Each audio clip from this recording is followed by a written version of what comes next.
project is a facility in Nevada, Iowa. It's called Verbio. It's a German-based company, and they are making biogas and bioenergy out of 100% straw and agricultural residues for a greener energy source.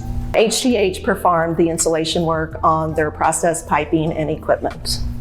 So this project was special for us, or I should say interesting for us, because it was our first large unit price contract.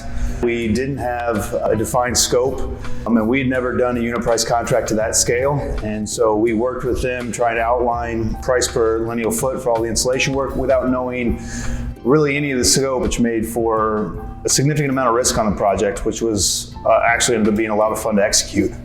The biggest challenge on this project was it was a different type project. We went into this project and was asked to bid as a unit price rate on piping. We had no layout of the plant. We had no isometrics. We had no P&IDs. It was kind of a blind bid. I think there's a lot of challenges that we overcame. So, weather was a challenge in Iowa in regard to we had to get through the critical path in certain areas in a very short period of time. In Iowa, when it snows, it stays. There was times we had to build hooches around pipes in order to keep them from freezing. All winter long, you basically had an ice patch you were working on.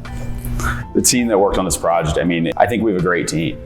I think they identified the right team for this project because there was so much in regard to the facilitation of the unit pricing setup that we had, that we needed a lot of detail in what we were doing. We had to promote a guy by the name of Benjamin Ortiz to take the lead on this project.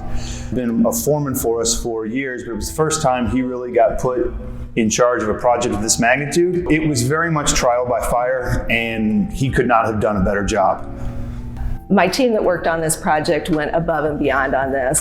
For the foreman, I knew I needed somebody who was very detail oriented. And so I picked Benjamin Ortiz, and I knew that he was very good at his job. He went above and beyond on this project literally every day. He gave me every line number that was done, what size it was, what insulation went on it, how many lineal feet of pipe, how many 90s, how many fittings, how many removable covers. And with over 11,000 feet of pipe at the end of the project, he missed 1 foot of pipe and 2 90s in the entire audit process.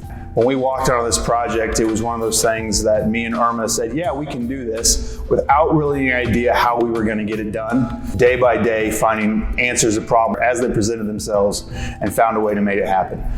It comes down, it's really simple, it's the people. If you don't have the right people in place, the insulation that's put on the pipe is not impressive. The metal that's put around the pipe isn't necessarily impressive. What's impressive is how a team comes together to get the job done for a client, especially with constraints.